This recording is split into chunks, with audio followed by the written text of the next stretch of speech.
I don't understand what's going on. Welcome to my room, and I don't want to alarm you, but I've gained the ability to move. What are we here to talk about today? Oh yeah, welcome to Ova Magica. I played the demo for this game, which is available until June 17th, and I figured I'd give you my thoughts. A quick warning though, this is a bit unscripted. So what is Ova Magica? It's a bit of a farming sim mixed with that creature catcher gameplay. You know, what you would expect in Pokemon or Pokemon.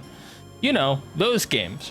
And before we dig into like anything individual or small, I want to talk about the game from two angles here. The creature battler and the farming sim. And let's start with the creature battler. Welcome to Pokemon. Let's talk about blobs. Yes, blobs. Every villager in the town has one, and they are the thing that we will be sending to battle on our behalf. They'll also help us in gameplay, but that's not important to the battling aspect. When you start up the game, you're informed that you're moving to a town and everybody has a blob but you, because you're not special. Okay, you're sent over to the Blob League, I know, unique, and are told to get your own blob. And can I just tell you something? This is an orca, which is a whale. And did you know that male orca's dorsal fin is 6 foot, approximately, which is the same height as, you know, guys on dating sites. I'm not 6 foot. Can you tell? So there are 3 types of blobs in the game: storm, magma, and nature. Me being the complete crazy person that I am, I went for the nature one. It's got a leaf on its head. I can't tell you about the others. I didn't get them. Right after you get your blob, you're given an introduction to battling, and basically it's not that difficult. You got the whole screen set up. You got a 1-on-1, 2-on-2, 3-on-3, no more than that. Can't have more than that. You can't fit all those on screen. And you'll see that you have your 4 attack moves, sort of like in that other game that shall not be named. And what's different is instead of a speed attribute giving you turns and whatever, you got this little bar at the bottom that simulates a speed attribute giving you turns. What's different here though is that when you reach this little end of the bar, you get to choose your attack, and then it charges throughout the rest of that bar, so it doesn't happen until the end. This means that you can use an item or defensive move before the attack goes off, and it will happen immediately, giving you more options. This is a system that is built really, really well for team battles, 2v2s and 3v3s, but it falls a little bit flat in 1v1s just because there's really not that much interplay between, you know, it's just trust me. It does also have that interesting defense and item mechanic, but I will say that this mechanic is also extremely easily exploitable if you know what you're doing and spend a little bit of time working with it, which can be a good thing if you like just breezing through it. Now, there are a couple bad things about the system as it's currently built. All of your moves for your blobs require energy, which is extremely item dependent, so you better make sure you have quite a few things lying around. And if you don't, there are ways to get energy back. You can slowly use defense to hopefully recharge, but some blobs don't have attacks that you can use by, you know, just using defense once. So you'll find yourself waiting 2 or 3 turns to attack, which leads me to another pretty meh thing about this. There's no real struggle alternative, which, if you don't know, in Pokemon, struggle is the move that you're automatically going to use when you're out of the energy for moves. That doesn't exist here. You just have to slowly climb back that energy and hope something gives. This is more noticeable in 1v1 fights than 2v2 or 3v3s, but it is a little bit meh. Besides that, couple smaller problems that I noticed with the battle system in the game is specifically that there are generally few magma trainers in the extreme early game, meaning you'll have to go out of your way to find them. They're not as plentiful as the other 2 types. So if you start with a storm blob, you might be on the little bit of a back foot for a little bit. And similarly to that, there's also a bit of a lack of direction when it comes to actually figuring out how to train, where to train, and, you know, about general stats, which this was my first fight. It was a 3v1. Yeah. Overall, battles are a fun part of the game. They can be quite good. They do have some spots that are a little weak, but they do shine through once you actually get going into it. But don't expect this game to be the next Shin Megami Tensei. By the way, is that game any good? Never played it. Okay, on to the farming sim side of things. It's a pretty standard farming sim. If you've ever played any of these games, you'll understand the basics. And if you understand the basics, please, for the love of all things holy, please skip the tutorial. It's just too long and it's too annoying and I hated every part of it. And you don't need it if you understand the basics of any farming sim. Trust me, just believe me. Okay, so what's different between this and those? Well, there are more NPCs in the game than befriendable villagers, which is its own thing. Hi, Fae Farm, what are you doing over there? But I will say that unlike that game over there, the villagers in this game that are befriendable have their own personalities, characters, blah, blah, blah, blah, blah, blah, blah, blah, blah. They have their own stories, and it actually works. And every villager has a blob, although you, as a villager, can have multiple blobs because you're special. The befriendable villagers are also named after gemstones. I know, insert Abigail gemstone joke here. There are many empty slots in town to expand and add shops and things to, which reminds me a bit of games like Animal Crossing City Folk or New Leaf. And just like Animal Crossing, the other one, you begin life in a tent in this game, but you can quickly get a house. Now, that didn't sound all too different, and congrats if you noticed that. It's still a farming sim.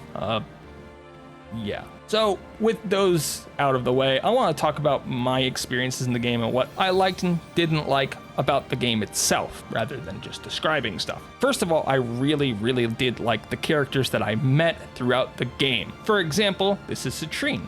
She works at a beer hall. She's got a bee, and random fun fact, the state of Maine put up an educational honeybee facts for elementary school students where they said honeybees never sleep. I took exception to that, so I went and found a wonderful sleep deprivation in honeybee study by Stefan Sauer, Eva Herman, and Walter Kaiser, and I was going to read the whole thing, and then I realized that I'm not in school anymore, so I don't have $50 to throw to get access to it, but the summary did say that they in fact did sleep deprive bees, and there were a bunch of downsides to that. So basically the state of Maine is wrong. Honeybees do suffer from sleep deprivation if they're kept up through all hours of the night. Doesn't work during the day though. They don't really interact, and it really has a detriment on their lives. Please do not keep bees awake. And Maine, please update your elementary school teachings. Oh, what was I saying? Oh yeah, the characters in the game all have their own unique personalities that bleed through in both their actions and their interactions, not just with you, but with their blobs.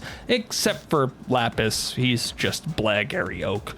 And a lot of the shops in the game are actually owned by these wonderful characters that you get to meet. I know, still going on about that. And oh yeah, that's a hoverboard. And they keep trying to wake me up. Seriously, every day it feels like somebody's coming over to my house and yelling at me about how they can't wake me up, but I shall never awaken, canonically speaking. Now, with all of that fun stuff out of the way, I did really enjoy my time with the demo. I still didn't do the Egg Festival because I wanted to save that for the actual game, where I'll restart and do stuff with the game instead of having to rush my way through it in order to see a bunch of mechanics. But some quick issues. One, the map. It's just a problem. So in the game, when you're walking around, you have the ability to use a right stick if you're on a controller in order to turn the camera, and this leads to some confusing interactions with the map that just don't need to be there. Basically, when you open the map, you can't tell where you are or what direction you're looking, and it takes a while to try to figure out where things are, and for me, it took like 3 days in order to get everything sort of situated.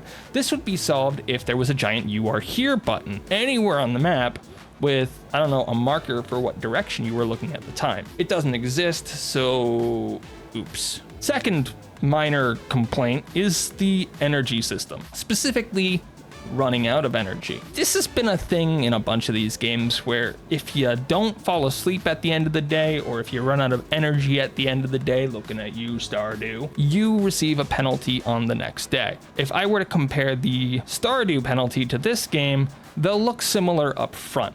In Stardew Valley, if you do not sleep and you pass out, you'll wake up the next day with half of your energy bar missing, which isn't half of your total energy because you can go to -15 in that game, but I digress.